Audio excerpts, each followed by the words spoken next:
being a new mom is hard. We get it. It's easy to feel alone, but we know that's never how God intended it. So we want to welcome you to the Motherhood. If you need professional parenting advice, clinically proven data, or study-based evidence, please let us know where to find it. Because here at the Motherhood, we focus on sharing experiences, offering encouragement and understanding, but most importantly, friendship. We're here to do motherhood together. Hello, everyone. Welcome to the Motherhood. I'm Bethany. And I'm Riley. And we are so glad that you're here and listening, watching, whatever you're doing, listening and watching at the same time. So before we jump into today's episode, we're just going to do a little bit of the housekeeping stuff where we ask you guys to make sure if you are enjoying the podcast, you are rating it for us. Obviously, 5 stars is best, but we want you to be honest with your comments and ratings so that we can improve and stuff. If you are on YouTube, if you would subscribe and hit the notification bell. If you like the episode, share it, comment, rate it, all the things. Basically, we are trying to reach as many moms as we can, and the more you share and interact, the better chances we have of reaching more people.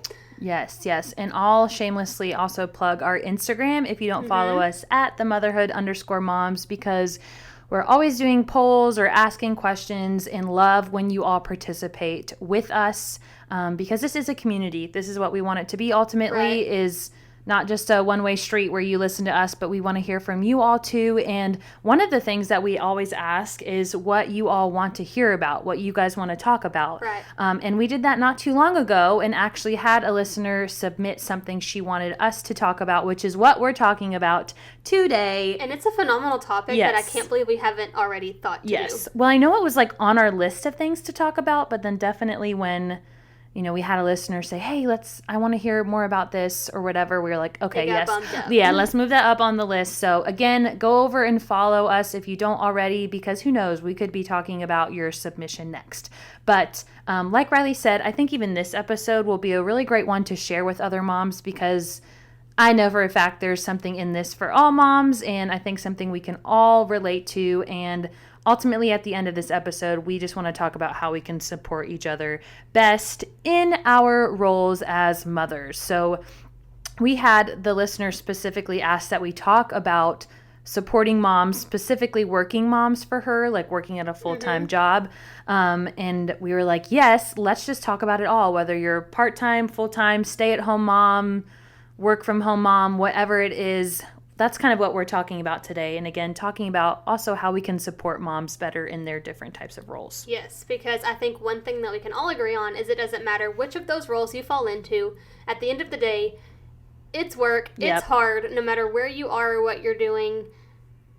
These are challenges that you probably face yourself. So, today's topic is basically what we're going to call your working role, even if that is a stay-at-home mom, like, again, because we just addressed that it is all work of some sort. Yes. So, I think to start the episode, maybe we should share our own experiences. Yeah, maybe give a little bit of our background just so that you all know kind of like why we're answering things the way we're answering, or just so you know the position that we're coming from. I'll let you go ahead and share first. So, if you don't know, before Indy, I was a teacher. And the way that teaching works is you sign a contract, and your contract is for the school year. And so you are committed to that year when you sign. Well, I signed before I was pregnant, had Indy, took my 12-week maternity leave, and then that had me finishing out my school year for the month of May, and then we had summer break. And so those 3 weeks of full-time working with a baby, I don't know, more than anything, I enjoyed my work. I enjoyed the identity it gave me. There's so much good that happened there. But I feel like something in me was like, you're going to regret it if you don't take this time with her, because we're very blessed in that we were in a position where I could. The stars aligned. That's a whole other podcast episode. But like, long story short, we ended up moving and some things shifted and it allowed for this situation. So I did not sign my contract for the following year. And I thought being a stay-at-home mom would solve all my problems. Spoiler alert, it did not. But it created new problems and solved some of the old ones. But we'll get to that later. So this is my first year as, like, an actual stay-at-home mom. Yeah. So. And I was just, like, you sharing that story made me think about back to that period of time when you were really kind of struggling with deciding about going back or not. And I still am, because when we're recording, it's time to decide if I'm going to take another year off or go for back. next year. Yeah, like what you're going to do for next year. But I just remember all the conversations we had about, like, do I stay home that first year, of her life, or do I go back to work or what? And again, I think it was great that you had an opportunity where it was even an option for you to stay home, So I am I guess technically part-time work from home mom. So I work from home with both of my kids at home with me as well during my work day. Piece of cake. No problem. I am so thankful for it, but it is not easy. And to clarify, I know that there are people who are able to be a work from home mom that still have childcare. Yes, I was going to say, Bethany don't have does their kids. not. She is balancing both. So she has a very interesting perspective that I think adds to your story. Yeah. And I'll share a little bit just about how I got to be where I'm at. But I know, like, for us, part of that is, like, I have the option to, like, have daycare, I guess.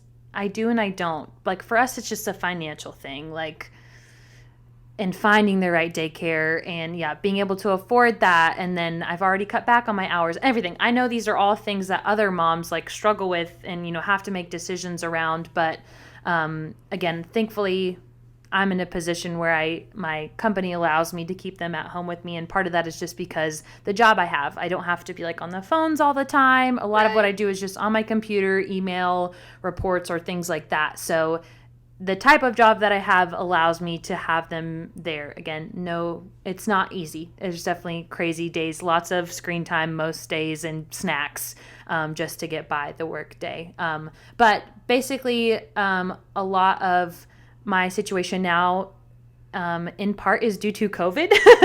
As crazy as it was a little bit of a blessing for me. So I got pregnant in 2020, and just a few months after finding out I was pregnant, the world shut down. My company, like many others, moved everybody home. Everyone was working remotely. So I had my son in October of 2020, where we were still work from home, remote. I did take 3 months of maternity leave, but when I got back to work, everybody was still forced to work from home. So I was working full-time all throughout my first pregnancy, and after having Archer, up until I got pregnant again, just like a year later with our daughter Ayla. And then once I got pregnant with her, I kind of made the decision, talked to my company about cutting back on my hours, just because I just wanted more time to not have to be tied to my computer. And again, there's 2 of them now, so I was able to cut back and go part-time. So now our company already worked 4 days a week, so I work Monday through Thursday, and I just work 8-hour days, 4 days a week. So that's what part-time looks like for me. So I still work technically 32 hours, which I think is full-time still. And, like, but your day is a full-time, like, an 8 to 5. Yeah. I mean, you get off a little before 5. Yeah. But, like, an 8-hour day is still a full day. You clock just don't in, have... clock out. Yeah. You have one less day a week, if that makes sense. Yes, exactly. So, again, and I think that wouldn't have even been a possibility for me if COVID hadn't happened, and I think the world saw that people could work remotely from home. So just a little bit of background about how I got to be in the position that I am today and what that looks like for us. And I know Riley and I will both probably share a little bit more about our working roles, but we did ask our Instagram followers some questions because we, again, want to hear from you all. And I think one thing that we kind of talked about too is that we don't here in this room or on this episode have like a full-time working mom represented. So again, we wanted to make sure to ask our followers and get y'all's experience because we want to make sure all parties are represented. So I keep saying that. Represented. Put an extra syllable in there. Too much caffeine today. So the first question that we asked our Instagram followers on our stories poll was about their role. So what role best describes them? And we gave 4 options of working mom, full-time, part-time working mom, work from home mom, or a stay-at-home mom. So of our Instagram followers that responded to the poll, 41% said they were a full-time working mom. We had 10% say they're a part-time working mom, 24% work from home mom, and 24% stay-at-home mom. Yes, and then a follow-up question that we asked was, we were really curious to see if these people who responded were currently in their ideal role, or if they preferred, like, another role that they personally just couldn't get to right now. Yeah. For that question, we had 61% say yes, they are in their ideal role, and 39% said no. And what is interesting about that is it's about 50-50. Yeah. You know, it's a little more toward yes, which is good, that they are in their ideal role. The people who said yes, I'm in my ideal role, represented all groups. Yeah. So it's not like it was just the stay-at-home moms who said, yes, I'm in my ideal role. Yeah. So I really like that too, because I do feel like there is a movement in society that makes people think they need to be a stay-at-home mom, and if you're not a stay-at-home mom, you must not care about your kids. Yes. Or if you get joy from work, then what about your family? And like, I just think it's super important that we put that out there, that like, I know sometimes for me, I feel like teaching gave me an identity that I don't have anymore. And I got to go connect to adults, and even though there were children there, it was just different, you know? And I think that can be really healthy for some people, but I'm jumping the gun. All that to say, I was really excited to see that some of the full-time working moms, work-from-home moms, like every group had somebody at least say, yes, this is ideal for me. Yeah, and I think I was kind of surprised that almost, again, of the people that responded, almost 50% are full-time working moms. Yeah. So most of, you know, I would say majority of our followers or people that are interacting with us are full-time working moms. And whether you're a stay-at-home mom or a work-from-home mom, it was really neat to see an almost 50-50 split of people working out of the home and in the home. Or, you know, again, in the home accounts for stay-at-home moms and work-from-home moms. Yep. And then out of home working, that population represents like the working mom full-time and the part-time working away from the house. Yeah, great call out. It literally is almost a 50-50 split between those two. And then one of the last questions that we asked as a poll was, do you feel you have support in your role? And so 54% said very supported, which is awesome. Yep. 7% said not at all, which is also kind of awesome, just that it was only 7%. Yeah. But not awesome that there is a 7%. Right. And then 39% said some support, but more would be better. So the good news is 93% say there is some support at least. Yes. You know? Yeah. It's like some, if not enough. Yeah. So how do you feel in response to the multiple choice questions? We already addressed what category we fall into. Would you say you're in your ideal role, and do you feel supported in your role? I would say that, if I'm quite honest, well, I'm in my ideal role in terms of if I have to work, like, I guess, for a company, you know, I'm in my ideal role in that I get to work 4 days a week. Yep. I get to work part-time. I get to work from home, and I don't have to pay for childcare. Yeah. So, yes, in terms of working for a company, I'm ideally, you know, I don't think my situation could get much better than that. But if I had my choice, like as a whole, yes. I mean, one, I wouldn't be working at all, if I'm quite honest. I'm like all for being a trophy wife. Like, right. I'm like, I will be the homemaker, whatever, you know. Not that you can't be a homemaker if you work full time. Anyways, but I mean, I would still love to make an income. I think my ideal situation would be like having a job that I can make my own hours, have my own flexibility, would be something that's maybe a little bit more of a passive income. I mean, quite honestly, that's why, other than loving supporting other moms and building a community, that's why Riley and I started this podcast, this brand, is because we want something that's a little bit more flexible and allows us to spend more time at home with our children and prioritize our family in that way. But again, I think I ideally would be my own little boss. I could have my own schedule, but I would have more time to invest in my kids. So yes, I'm in my ideal role in terms of working, but if I had my way, yeah. And I would say, to the question about feeling supported, again, I think having to work for a company, I feel supported in that I work for a great company and have a great boss who's been flexible, who has allowed me to do this from home with my kids. But I'm all for, I think, like, more companies in the world as a whole could support working moms better. Like, I'm a firm believer that I think there should be more opportunities if a mom wants to work from home with her kids. So I think those jobs shouldn't be 1 in a million. Yes, they should be like more readily available. I think there could be more support as a whole for, again, not that every mom wants to work from home with her kids, but I think there could be more opportunities for that. So long-winded answer to your question, but what about you? So for me, I would say, I don't know, okay, am I in my ideal role? In a sense, kind of like you, like, yes, in that I love that I get to give Indy the best of me and that we can go do fun, meaningful things throughout the day, and, like, I love the opportunity that I have right now. Mm-hmm. But for some reason, I have this feeling that there is more for me out there. Yeah. And I don't necessarily think that that means full-time teaching. Yep. But it's like I'm content, I would say, but I have this feeling that God's got something out there. And maybe it's this. I would love for it to be this. Yeah. But I just have that feeling that, like, there's something else out there, but it doesn't necessarily mean I'm walking away from this or that it's in this season. Like, there's more of you that can be used. Yeah. Or, like, you know, Yeah. And just then, that God's got other things planned. When it comes to support, I definitely have support. My husband is very supportive. My family is supportive. When I did have that hard talk with administration about taking the year off, they were so supportive of me doing what's best for my family.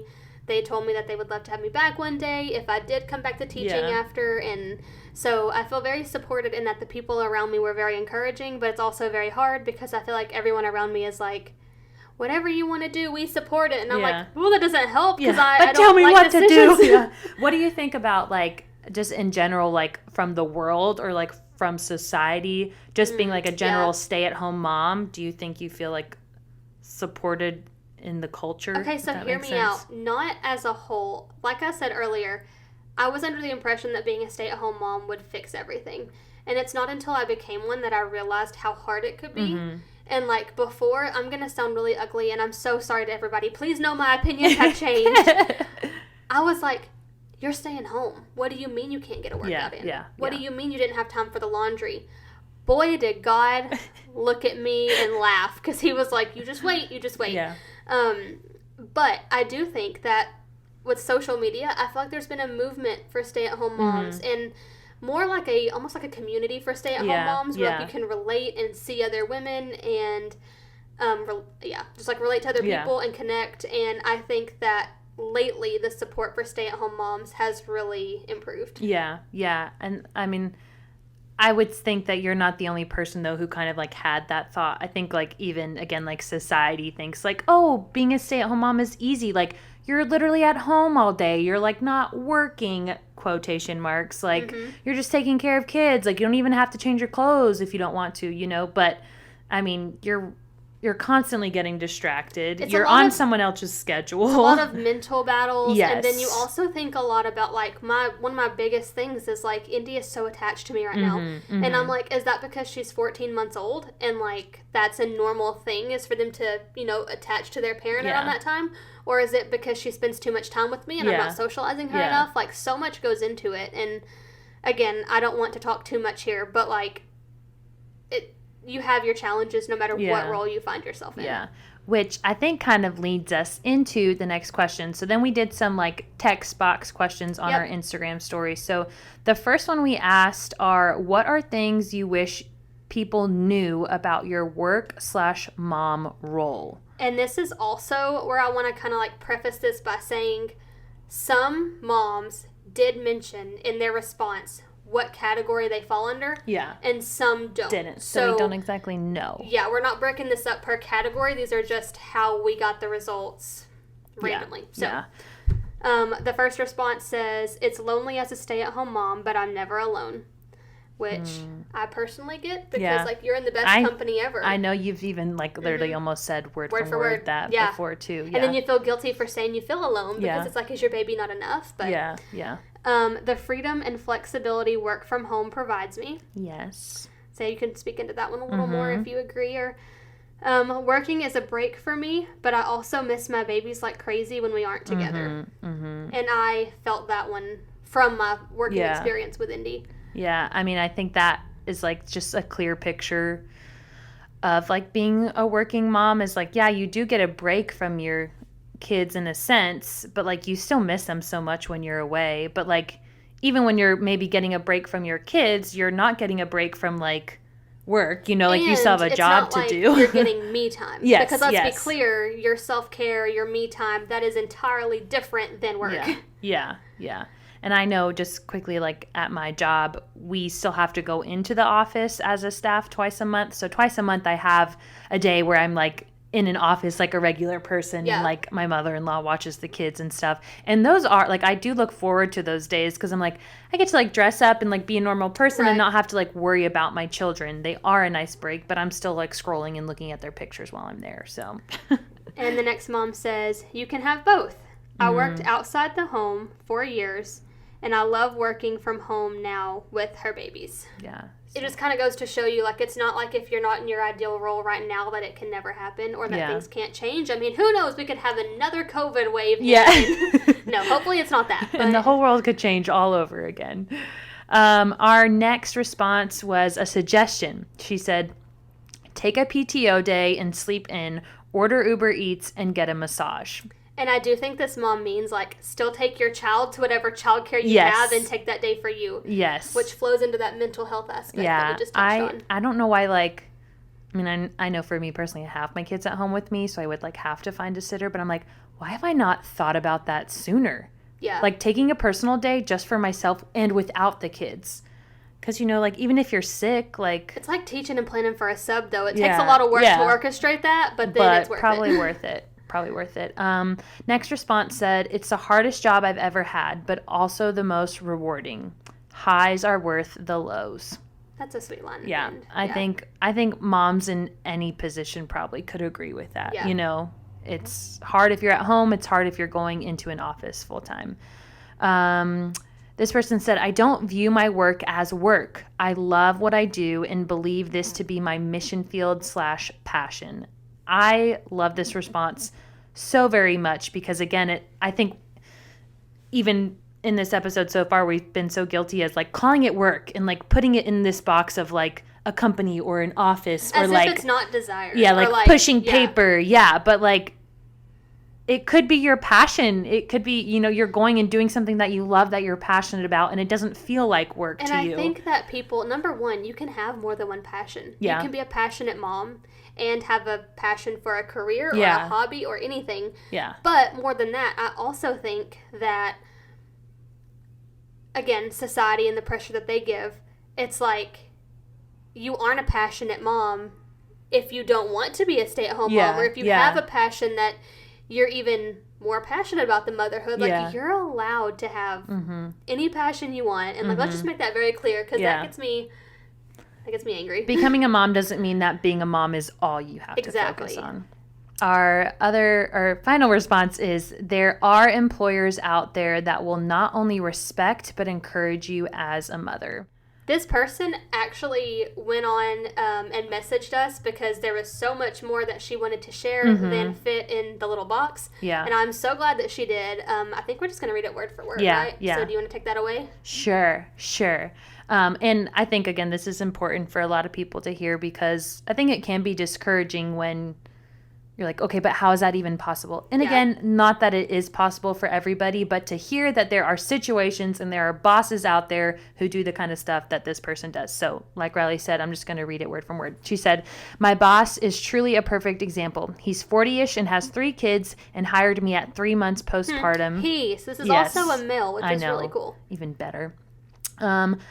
Hired me at 3 months postpartum and created a schedule that worked for my family. He himself sets the example of work-life balance, leaving early to coach his kids' sports, taking his wife to lunch, props to him, dropping his daughter off at school, etc. He has never once made me feel guilty for needing to take time for my family. I know it's rare, all caps, to find, but it's so life-giving to know that it can work with the clapping hands emoji. And we asked her if she was okay with us sharing this on the podcast because, again, we thought it was important for people to hear. And the final thing that she said was, I will say during my interview, I made it very clear that I was the default parent in quotation marks. So, for example, if she was sick, it would likely be me at home. If she needed to be picked up early, it would likely be me getting her. I feel like setting those boundaries before working for them helped set me up for success. It was expected. And I also think that's a really good point is like she did, not that you need to, but that she was so transparent with how she felt about this going into the interview, because then it could be a mutual thing. Like, I understand if you don't pick me for this reason, and they understood if we do choose you, this is your reality, this is how it's going to be. Yeah. So I think that expectation and boundary setting was a great idea. Yeah, and I think it's also important to share because there might be some listeners out there, or you might know other moms who are in a position where they themselves are the boss, or they're in charge of employees or other people. And I think that's so important and encouraging to hear, to set the example yourself, just if you are in a position of leadership, that doesn't make you any different than those that you're in charge of, be that example and encourage your staff to do the same. And I think just having that work-life balance makes people even more passionate about what they do and work better and harder. So again, just if there's any listeners out there who are a boss, just I encourage you to be that example for your staff as well. Almost said students. All this teacher talk. And the final question that we asked on our little Instagram poll is, what is the biggest challenge you are currently facing in your role? Again, these are all going to be mixed up together. It doesn't differentiate one work role from another. Yeah. But some of the responses we got are mom guilt. I feel bad for taking any time for myself. Totally get that. Desiring to climb the corporate ladder. Feeling okay with where I'm at and feeling guilty about that. Yeah. That one I want to touch on for a second because I feel like I've seen something similar in my husband. His company constantly wants him to grow, which is great for someone to see potential in you and want you to never, stall. But it also makes me so angry because you can have a phenomenal employee and this person can give so much and do so much and just be happy where they're at. Yeah. And I think it's so unfair to put pressure on people to keep going after things when they're perfectly content. Well, we live in such a society that's do more, hustle, work harder, do better, get paid more. Yep. But especially as a mom who's already in a working role, you kind of have two jobs now, you're being a mom and your career, and to not always want to excel to the next promotion, and that is perfectly fine because maybe that allows you just more time again to invest in your family or whatever it may be. So I loved having that response on the poll. The next response says, bringing stress home with me. That was one thing that I don't know if I've said it this way, but it's I want Indy to get the best of me, not what's left of me. So I feel that. Yeah. I feel that one. Well, I feel like that's probably one of the biggest challenges, especially of being a full-time working mom, is you've already gone and worked this full day. Even if you are passionate about it, it's still hard motherhood work. Is stressful and you get passionate about that. That applies to your job too, Yeah, but you've gone and worked this full day and sometimes you're dealing with difficult people too, and then you come home and then you still have to put on for your children and for your family, and how do you leave that stress at work, or even how do you leave work at work? A lot of that can flood into your life at home too. So another mom said meeting mamas having babies later in life. Yeah. And I feel not to discredit the later in life portion, but I feel meeting moms in the same area as you, I feel that's a challenge in and of itself. You know? Or meeting other full-time working moms or other stay-at-home moms or... And eventually, I would love it if we could somehow find a way to connect moms. Yeah. That's a long-term plan. Hopefully that happens one day. We'll let you know when we get around to that. Working out some technical things there. But no, not to make light of that. I cannot imagine not having the community that I have because I'm very fortunate in that I know a lot of moms who are not only young moms, but my age, with kids the same age, going through it the first time with me, And then this person said, communicating when I need more support, which I think can be a hard thing because I think sometimes we don't even know how to articulate that we need support, you know? What we need support with necessarily. Like, you know, like how what do I need help with first? It's like, I don't know because like, so for example, like right now I'm toying, like right now I'm in the season where it's like, do I go back to work next year or do I stay home again? And people are like, I don't know, it's your decision. How can I help? And I'm like, you can't. Yeah. Like, you know. I have to make the decision. Yeah, it can be very hard to communicate, especially when you feel like you don't even know what needs to be communicated. And again, I think could be said for all types of roles. Communicating you need help if you've been at home with the kids all day, or communicating that you need help because you've had a tough day at work. That's a good point. Yeah. I think that fits with all roles. The next response we got on some of the biggest challenges that you moms are facing are, this one. The expectation to work like I don't have kids. Yeah, like your whole life is right here. Yeah. And like you should be able to stay late and you should be able to get here early. What do you mean? You have to go home. You couldn't reach the deadline. Yeah. Ugh. Patience in dealing with monotony, terrible twos, in an almost 1-year-old. Again, I think patience in every role could be desired too, but I mean, I know that is just in my experience of working from home too. It's like, gosh, yeah, my 2-year-old can be the biggest challenge of my day, and having that patience. And I think you can speak to being a stay-at-home mom. I know sometimes it is just a lot of like mundaneness and the same thing over and over again. And again, like, almost like, okay, how am I going to face another day of this? But I know the same could be said of, full-time working moms. And I feel like this one might be a stay-at-home mom, so I'm going to speak into that a little more. Yeah. One thing that has really helped me, and not to say that I have all the answers, I don't, but number one, my whole personality varies with the season. It's like I hit like a seasonal depression when it's cold, and when the sunshine comes back up, I am a new lady. I'm thriving. And so luckily, that is who I've been this week. But I say that to say, 2 things that have really helped me is leaving the house and pretty weather so we can go on walks, even if it's just outside, like in the neighborhood, nothing fancy. But leaving can be so daunting, and it can be a lot of work especially with you having 2, probably 2 toddlers at the time we're recording this. It can be really hard and overwhelming, but what I found is that I don't regret going out when I go out. It's like it's a lot of work, but it typically brings me more joy than...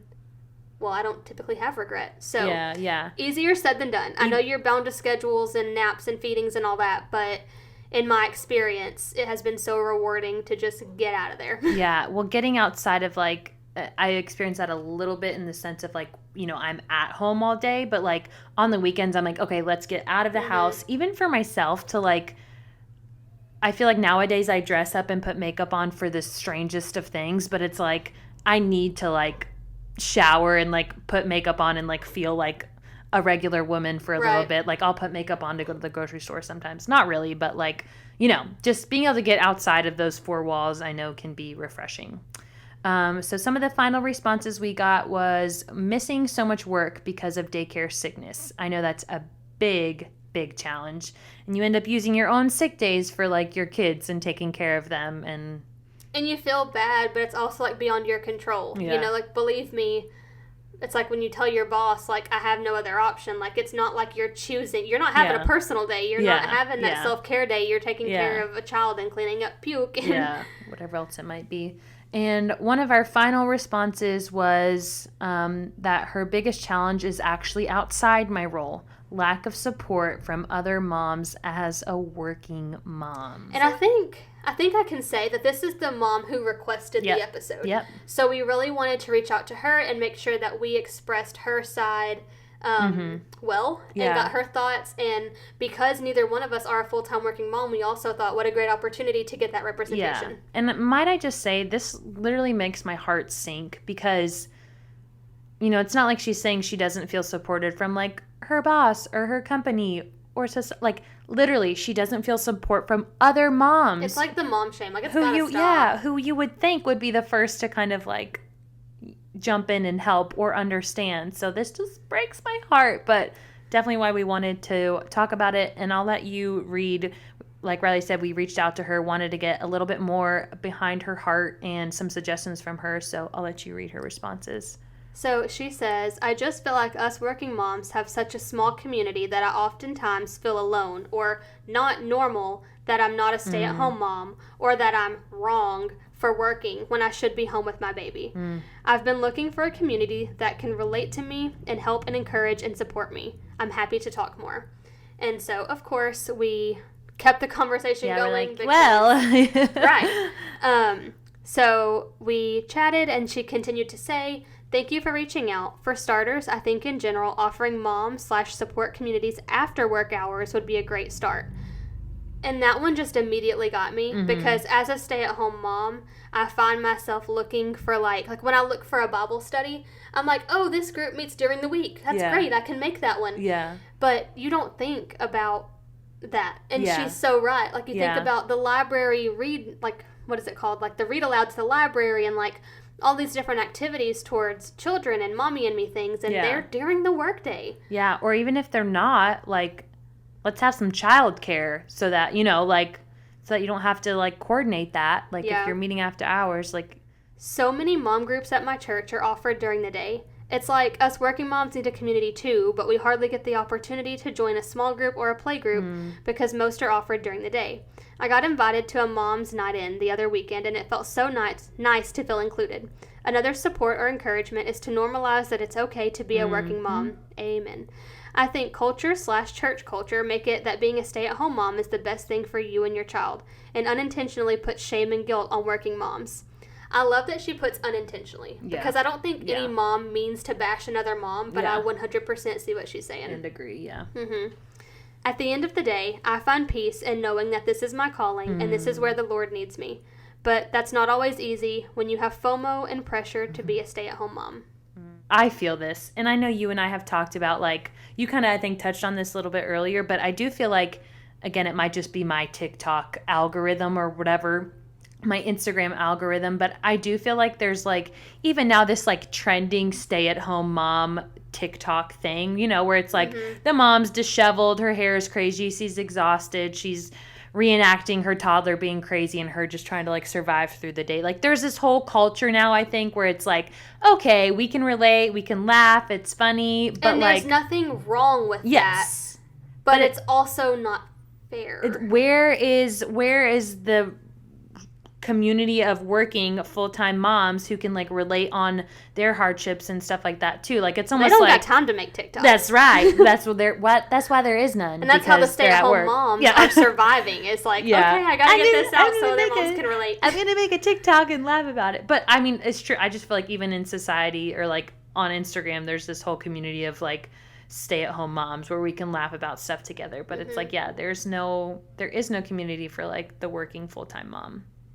And I know, you know, we wanted to share her suggestions because I know we want to do better at supporting working moms and full-time moms. And I do think there really is, this like almost unintentional guilt that's like, wait, you have a job, or like, wait, you don't want to stay at home with your kids all day? Like, and how important is it for our children to see us working and being hard workers and balancing life in these roles? But that's another thing. I feel like as a whole, excuse me if this is an overgeneralization here, but like this generation coming up doesn't have much work ethic. Yeah. And I feel like everywhere's hiring because nobody does the beginner entry-level jobs. And like even teaching, we're short on teachers now. And it's like, it's one of those things where it's like, how awesome that your child gets to watch you be passionate about a career and plug into that. Like, I just don't feel like that's the norm these days. I mean, even working moms, not to say that everyone is in their passion. It's, you know, I'm not trying to, like, be rude here, but, like, I think a lot of times work is associated negatively when it's, like, it can be a really good thing. It can be something you love and, like, want to do. And, like we talked about earlier, like, it could be a passion. And she even said, like, mission field. Like, you know, like, you're out there serving others, or maybe you're, you know, like bringing the gospel to people at your work. And that is like so important too. And, so yeah, I know that we just want to do a better job at supporting full-time working moms too, supporting all moms in general. But, This listener specifically wanted us to share about that, and we are so thankful to her for like sharing her perspective, sharing ways that we can encourage working moms and all moms, and I just love it when we get to interact with them. And just to make sure that like we really offer ways to support other moms too, because I want to make sure that we really we don't just talk about it and then do nothing about it. Yeah, we don't just talk the talk, So like first of all, when you are planning something, make sure that moms can be included. Like, because for me, if I was planning something, honestly, perfect example. Yeah. A couple of our friends like to get together on Friday and go for walks. We now have 2 friends. One just moved to the area, and one actually recently moved away from the area, and she is a teacher, and so she works. So our Friday morning walks might need to be Saturday morning walks now. You know, it's like that's a step that we can take practically to make sure that we include all moms, you know? So like think about your routine, think about what can be tweaked to accommodate all of your mom friends. Invite the people. You know, I think part of it is like, oh, she works, she's probably tired, or she wants the family time. Yeah. I was going to say just offering or checking in on like also, I mean, all your mom friends, but like your full-time working mom friends, or just seeing if, like, hey, can I offer to bring dinner over one night so you don't have to get home and like worry about cooking, and you can just spend time like with your kids, or just checking in on them and offering help. And on the other hand, not getting, and this applies to any mom, but like especially the working moms, if they take a little while to respond or something, like don't, like we're all busy ladies, okay? So like try not to like hold grudges for things like that. Talking about like the church and the culture that make it seem like being a stay-at-home mom is the best thing. I'll be honest, I don't know exactly how we get rid of that, but I think individually just being aware that like, it's like self-awareness, like don't say stupid things. Yeah. And final suggestion, don't forget to take that PTO day where you can go get your massage. Use your PTO. Yes. But where she talks at the end about like FOMO and pressure to be a stay-at-home mom, like the biggest thing I think is just the biggest takeaway is just include your working mom friends, because I think sometimes people assume that they're tired or that they want that family time, and in reality they could be just really craving some mom connection to other women, some friendship. Yeah. And I think that that's something you could connect with other women that work too. Like I think stay-at-home moms kind of like, this sounds so weird, but like band together in those mommy and me groups. Like we need more of those within the working community. Yeah, totally agree. And thank you all to those who responded to our polls, or when we reached out for more details, you gave us all the details. So we are so thankful for you guys, so thankful for this community. I'll say it one more time. Again, if you don't follow us on Instagram at @themotherhood_moms, again, that's where we do most of our interacting and most of our communicating with you all. So please give us a follow. And as always, don't forget to share this episode if you feel like it could help another mom out there. And other than that, I guess we'll catch you guys in the next one, and we just hope you have a great week. See you later. Bye. Thanks for taking the time out of your busy day to listen to us, friend. If you felt encouraged by what you heard, please consider giving us a review wherever you listen to your podcast. Unless you hated it, because like your mom always said, if you don't have anything nice to say, you don't say anything at all. And to officially join the Motherhood, follow us on Instagram at @themotherhood_moms. We always have ways to interact, and we want to hear from you. Have a great week.